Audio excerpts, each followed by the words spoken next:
These are basic concepts. Okay. For any events, E and F, it doesn't matter what they are, from some sample space, you've seen this before. The probability of the event E union the probability of the event F is equal to P of E, the probability of the event E, plus the probability of the event F, minus the probability of the intersection of those two events. So, basically, it's an or and an and, right? Because anytime we talk about union, it's or. Anytime we talk about intersection, it's and. Correct? So, let's go ahead and look at example number 1 here. Hopefully, can you guys read that from way back there? It's kind of small. Okay, good. All right. When playing American roulette, yes, there is a difference between American roulette and European roulette. Okay? You go to Las Vegas and play roulette, it's going to be different than if you go to France and play roulette. Okay? But doesn't, no, why are you? So, when playing American roulette, the croupier or the attendant will spin a marble, and you guys have all seen, hopefully, or I'm going to assume, and I know we can't use that word, but I'm going to assume you guys have all seen a roulette wheel in action at some point, whether it's in a movie or up close and personal. The marble will land in one of 38 spots. Okay, there are 38 slots on a roulette wheel. The slots are numbered from 1 to 36 with 2 additional slots, 0 and double 0. The double 0 and the 0 are green, and half the remaining slots are colored red, the other half are black. I want to find the probability that the marble will land in either a red space or an even space. So how do we go about doing that? Well, remember that 0 and 0, 0 are this. They are neither even or odd. Oops. 0 is not an even number. It's just 0 is its own thing. Okay? So we have 38 slots, 2 of which are not even or odd. So how many slots do I have to actually work with? 36. 36 slots are numbered 1 to 36. Okay? There are 18 that are even. There are 18 that are odd. There are 18 that are red. And there are 18 that are black. Red does not necessarily mean it's even. Black does not necessarily mean it's odd because of the way I've written this. So what I need to do is find how many red ones I have. I already got that. How many even ones I've got. And what else do I need to find? Because we're using this right here. Because this probability can be written like this. It's kind of disconcerting. R union E, which means that I need to know what the probability of the event E happening, the probability, or I should, yeah, E, the probability of the event R happening, and the probability of the intersection of R and even happening. Finding the probability of red and even is actually pretty easy, right? The probability of red is simply going to be equal to 18 over 36. Or 1/2. The probability of it being even, that's pretty easy also. That's also 18 over 36. I said 30, yeah, sorry, I'm saying 36 and it should be 38. Why am I saying 38? because there's 38 slots. I don't know why I put down 36. Sorry. So it's not actually 1/2. Okay, now, what am I missing here? I need to know what the probability of R intersect E is. In other words, count them up. Let's see. Find your red slots that are even.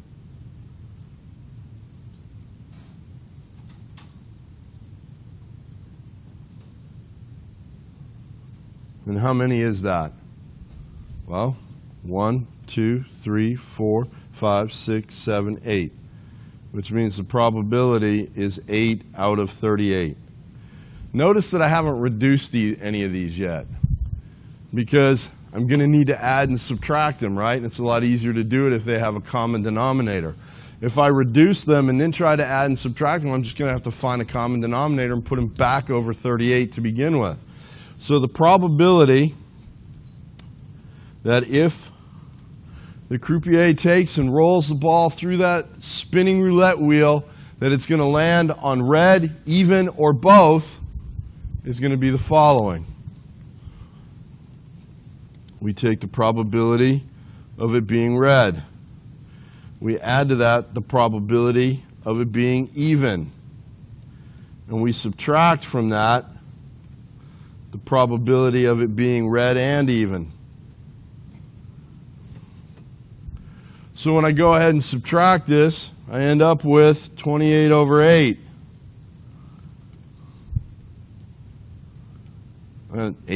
38. Phew.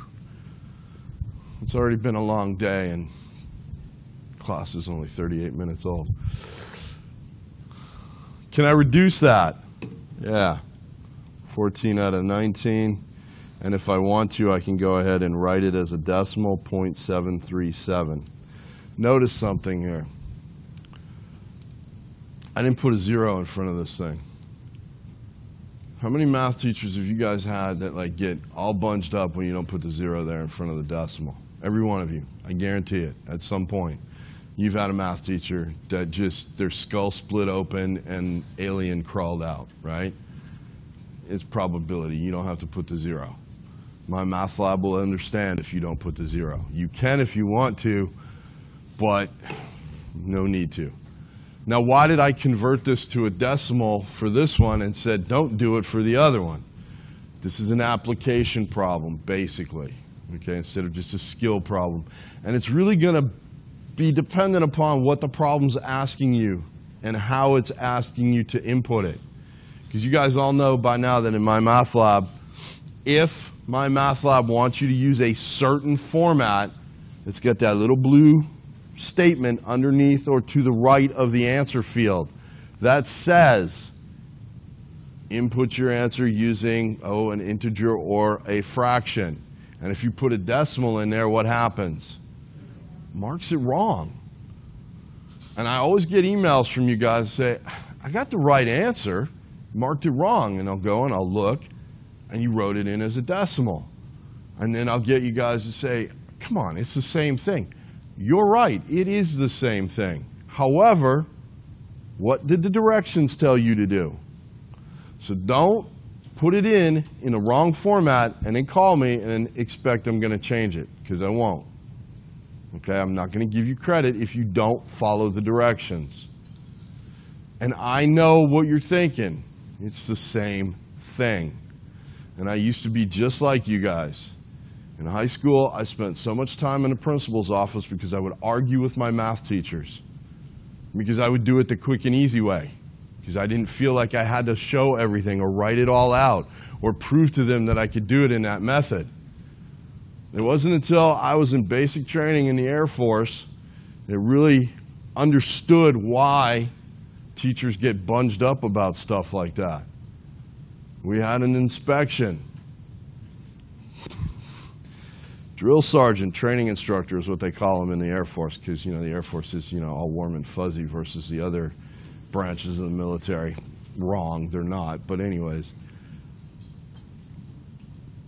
In the military or in the Air Force, in basic, you have to fold your socks a certain way. You have to do a trifold. You lay them both out, one on top of the other, and they have to be perfectly matched, okay? Then you take one side, you fold it in thirds, take the other side, fold it in thirds. When you fold it in thirds, this part that comes up here at the top of the sock has got to touch the fold when you fold the toes up. And if it doesn't, you will get what they call demerits, but it's not really. They just make you feel like about that big. My locker was perfect except for one pair of socks. The training instructor held it up to the light and said, "Holbrook, you see that light? You're dead." And I was like, "Dude, what?" He said, "You failed." And I said, "It's just a pair of socks." While I was doing push-ups, he explained to me why it wasn't just a pair of socks. It was because I hadn't followed the directions, the orders. And if you're in a fighter plane, because that's what I wanted to do before I had my motorcycle accident and washed out, if you're in a fighter plane, you're in an attack aircraft, you're in a tank, you're in a chopper, you're on the field, and you don't follow orders, you're dead. Sometimes if you follow orders, you're still dead, but that's immaterial. Following directions is important. And when you guys graduate and go out into the real world, and I know some of you are already in the real world, you're going to be given orders that you need to follow. Now, granted, you got to be able to think about it too, because sometimes you're a nurse, doctor comes in and says, let's give them 1,000 cc's of morphine. Do what? Question. But you know, you got to follow orders. You got to, and if you're going to put medicine into a patient, you have to do it in a certain method, right? You're just not going to take any drug and jam it and do an intramuscular injection, because sometimes that's not going to work, right? You got to follow the directions. So that's why I don't change grades, okay? And I think it's far preferable for me to tell you instead of making you do push-ups like my training instructor did. Anyways, let's move on. Let's look at this one. This is example number 2, and I'm going to talk about it because it talks about doing these visually, okay? Suppose 2 fair dice, which is the plural of die, are rolled.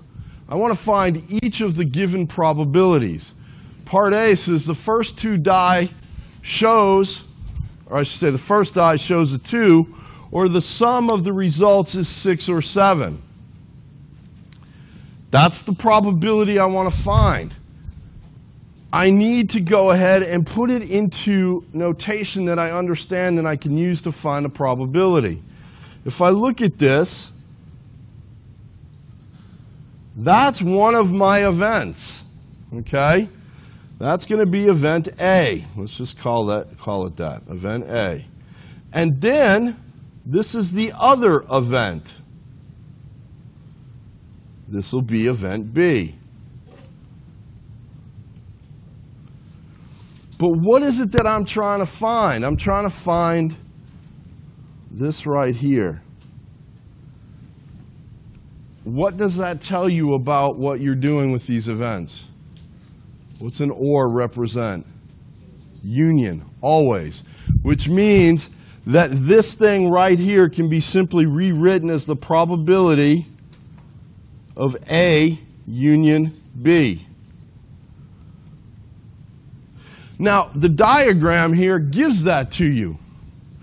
Here's the first die showing a 2 in red. Here's the sum of the die showing a 6 or a 7. And this right here is the intersection of the 2. So to find the union of this thing, you're going to use the following format.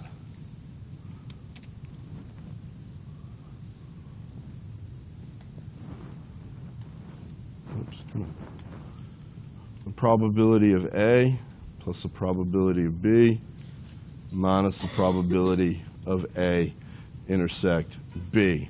So the probability of A. Well, first off, what's the number in my sample space?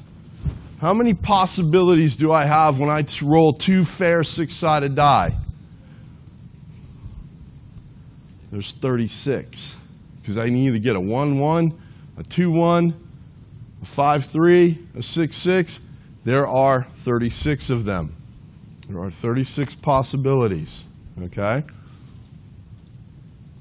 Now, what is going to be the number in my sample space, or I should say in my event space A? How many possibilities exist that match shows a 2 on the first die?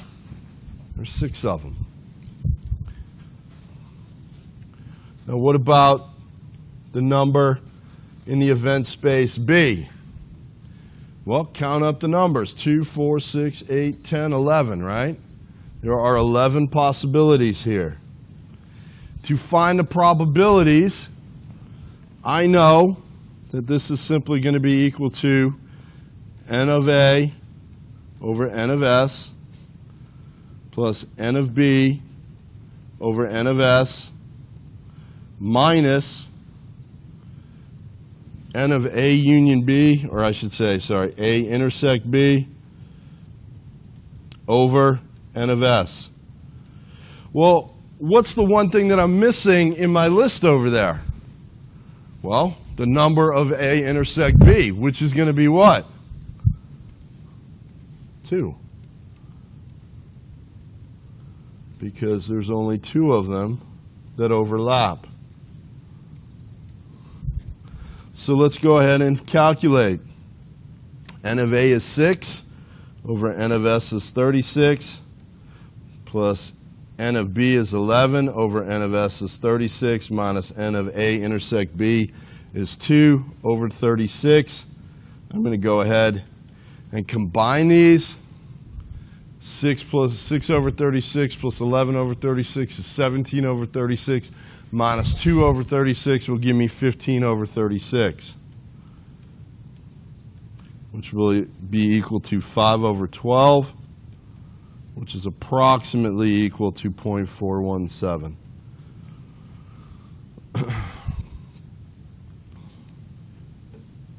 Okay. Any questions?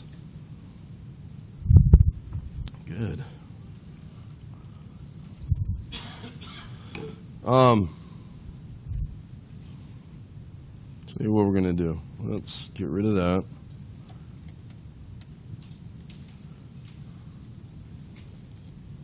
Come on. There we go. And let's copy that. Bring it up here. Okay. So now I got a table that I can use. In the random experiment of example 2, find the given probabilities. The sum is 5, or the second die shows a 3.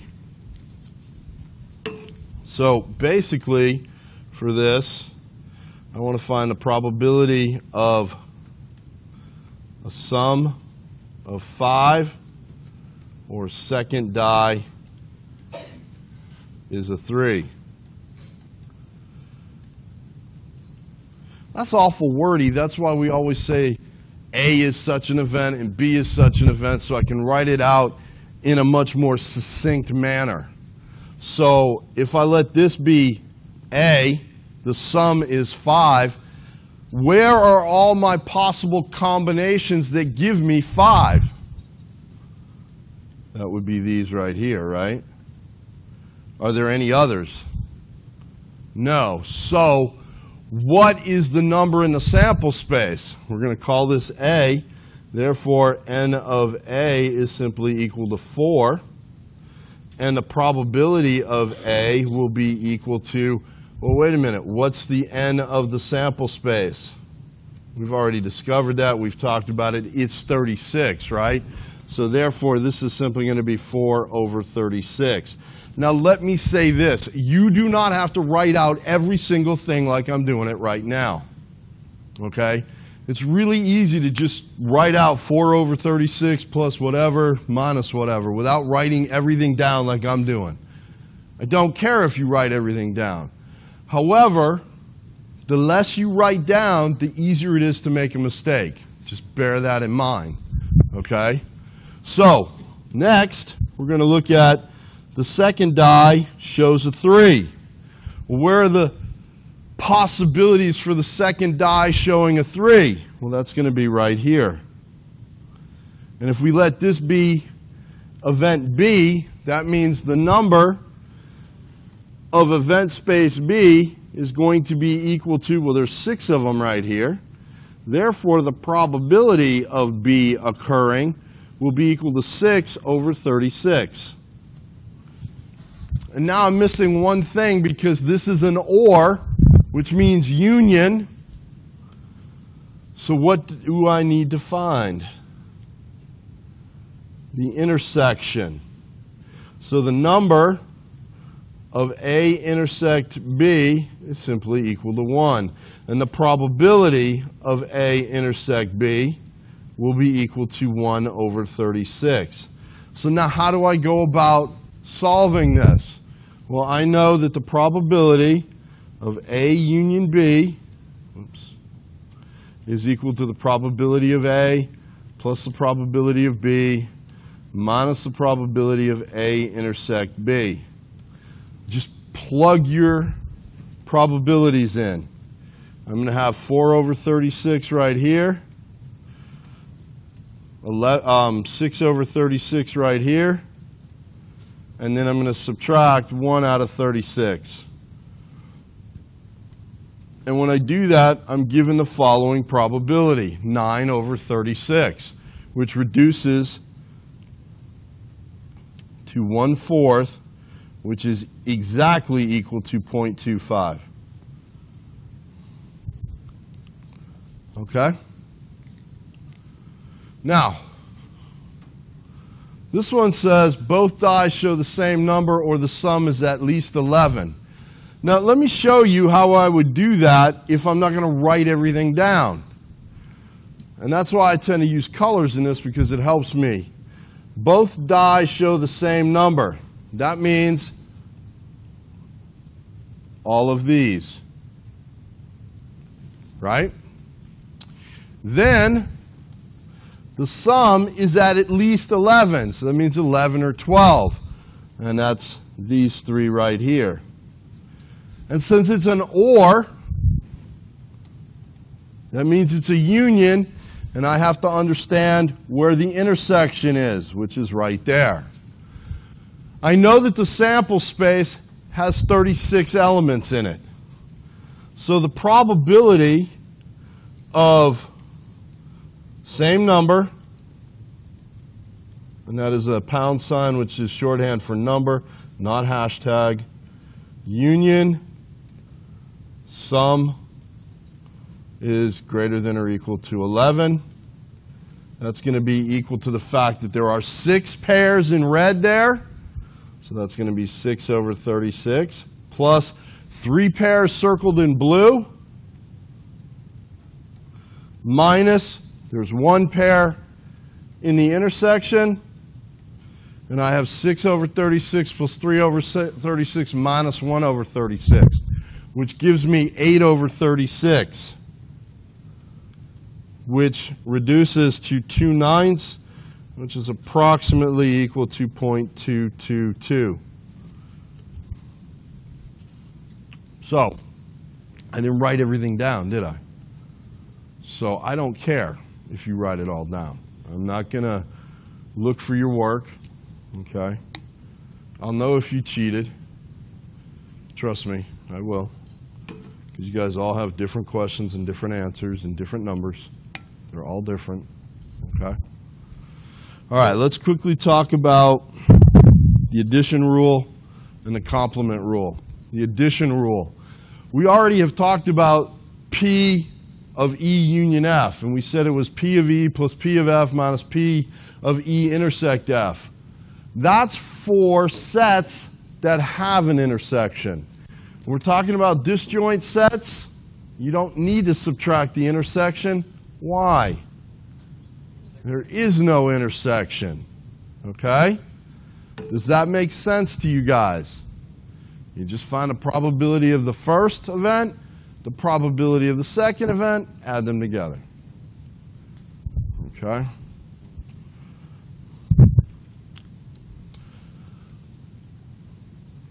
Then there's the complement rule. for any event E, the probability of E complement, E prime, E not in E, whatever you want to say, is going to be equal to 1 minus the probability of E. Okay? And P of E will be equal to 1 minus the P, or probability of the complement.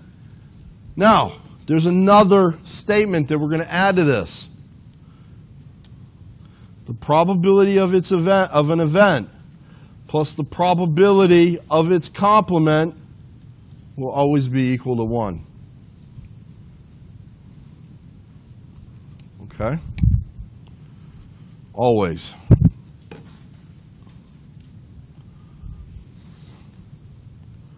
Which allows me to do problems like this. Let the probability of K be equal to 2/3. Find the probability of K complement, or K prime, or not in K, however you want to write it or read it. Well, this is simply going to be the probability of K prime will be equal to 1 minus the probability of K. So I will have 1 minus 2/3, which is equal to 1/3. If the probability of X prime is 3/4, find the probability of X. Well, same thing. Probability of X will be equal to 1 minus the probability of X prime, or X complement, which will simply be equal to 1 minus 3/4, which will be equal to 1/4. Okay? Any questions? It's pretty straightforward.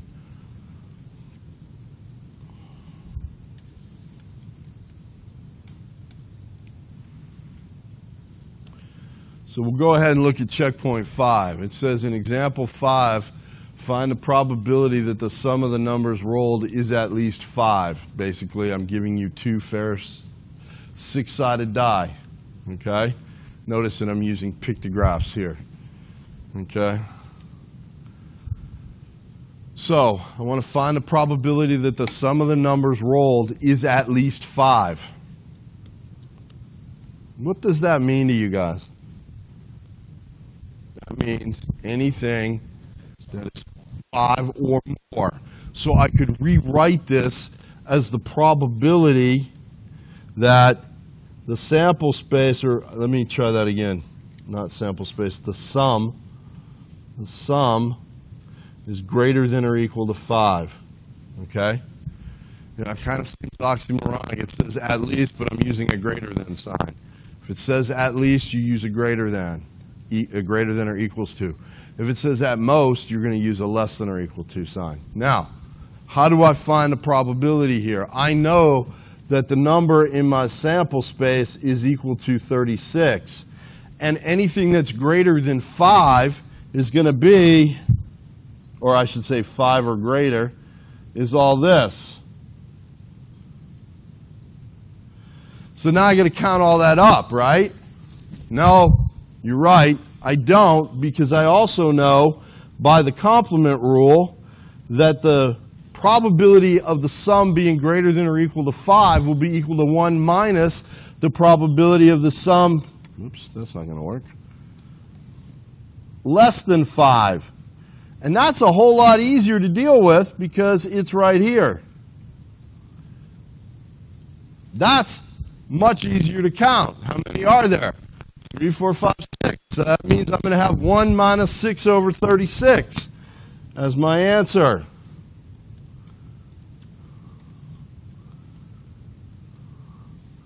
Well, 1 is going to be 36 over 36, so this will be 30 over 36. I can reduce that to 5/6. I can even write it as a decimal approximation of 0.833. Notice that I'm going to 3 decimal places. And you will always go to 3 decimal places if you can. Obviously, if the number comes out 0.5, you can't go 3 decimal places unless you add 2 zeros.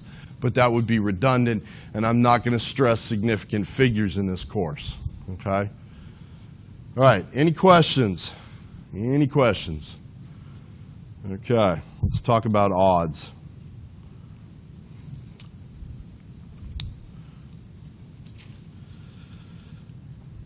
we're going to talk about odds in favor of an event, whatever the event is.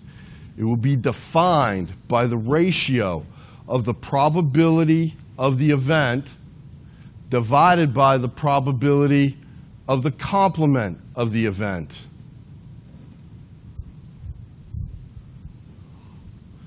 So this right here says odds in favor of.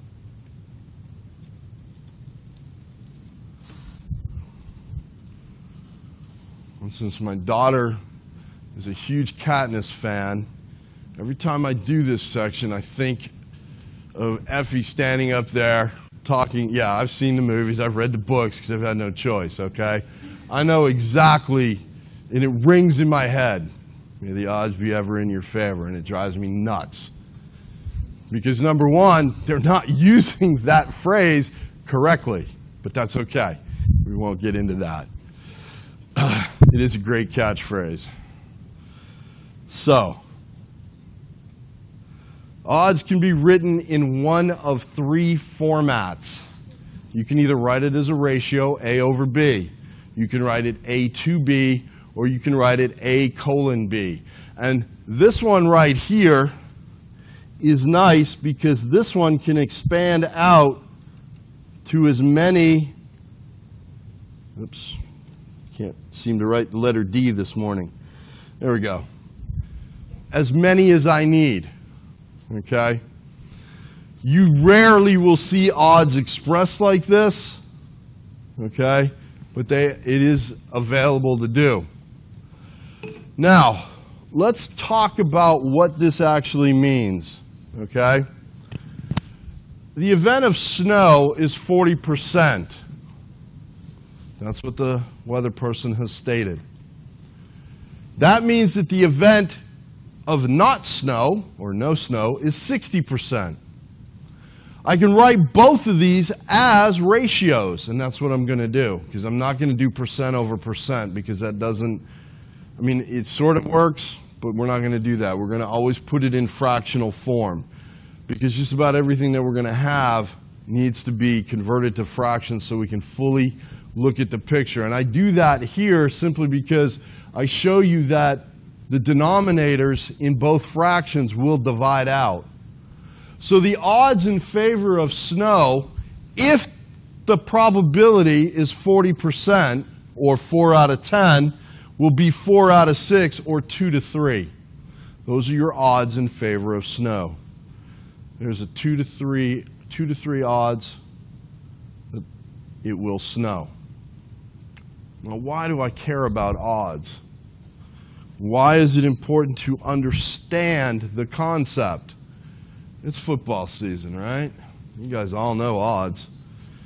Even if you live under a rock in this state, you still are aware of the odds of Alabama winning and Auburn losing. I'm sorry, I didn't mean to say it like that. It doesn't really matter to me. I'm not from Alabama. I could care less. Okay? I really could care less. But odds are the way that bookies, your odds makers, that's why they're called odds makers, in Vegas and Atlantic City, down the block in the back room of a, yeah. That's why they have odds. Now, what does this mean? What does 2 to 3 mean?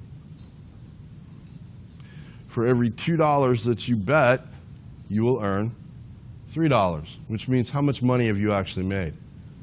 $1, okay? That's what it means. That's one way of looking at it, okay? Now, if we look at checkpoint 6, we notice that the probability of the event is now going to be written as 9 out of 10. So that means there's a 90% chance that it will snow. So if I want to find the odds in favor of E, the odds in favor,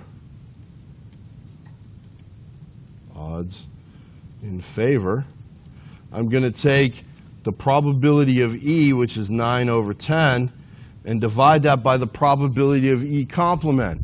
The probability of E complement will be equal to 1 minus 9 over 10, which will be equal to 1/10, or 1 over 10. So, I got 9 over 10 over 1 over 10, which reduces down to what?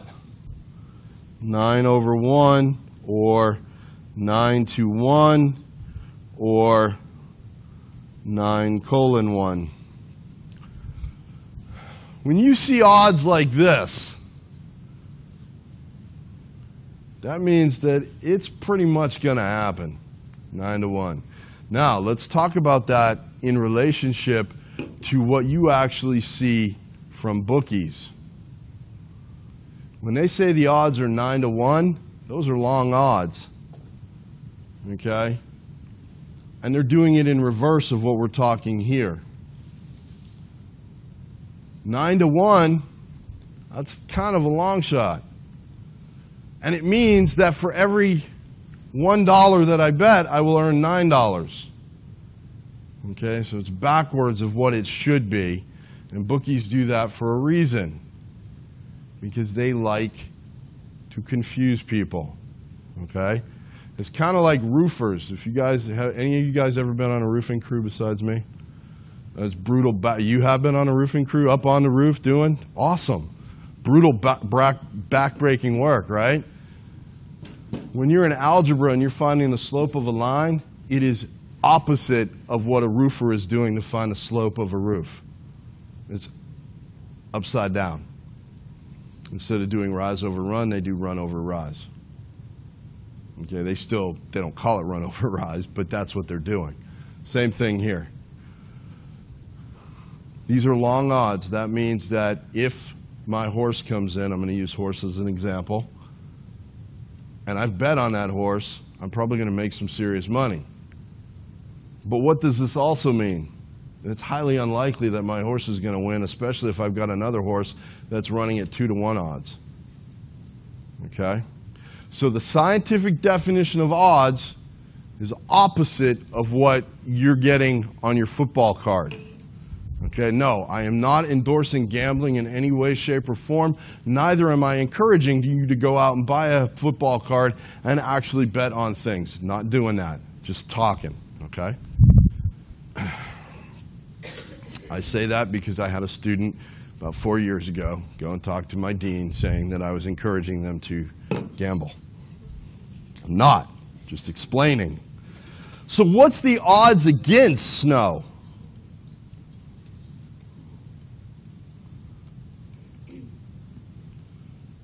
Yeah, because I am going against, right? Odds against snow. What are the odds? It's going to be the reciprocal, right? It's going to be equal to 1 over 10 over 9 over 10, which is equal to 1 over 9, or 1 to 9, or 1:9, okay?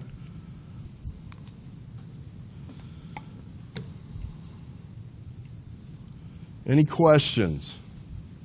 All right, let's look at this one right here. This is the example. The odds that a particular bid will be the low bid are 4 to 5. Find the probability that the bid will be the low bid. Odds of 4 to 5 show 4 favorable chances out of 4 plus 5 equals 9 chances. The probability of the bid will be the low bid will be that you take the favorable chances and you divide by the total number of chances. Because if you notice, you go back to the snow, the odds in favor of snow were 9 to 1. And we had a 90% chance of snow and a 10% chance of no snow, which means 9 plus 1, because that adds up to 10 when I reduce.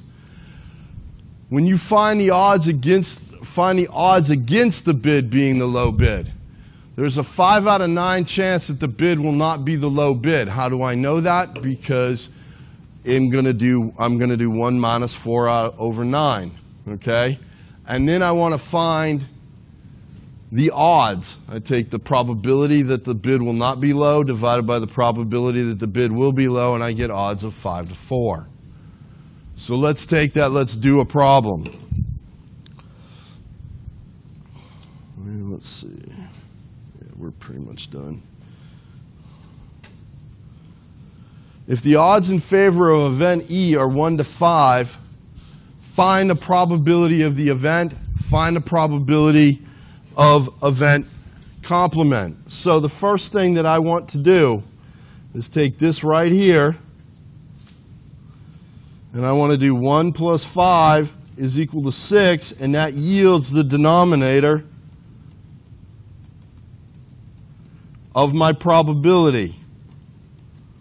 Okay? Now, how do I find the numerator? Well, the numerator is going to be this right here. This will be the numerator of P of E. So that means the probability here is simply going to be 1 over 6.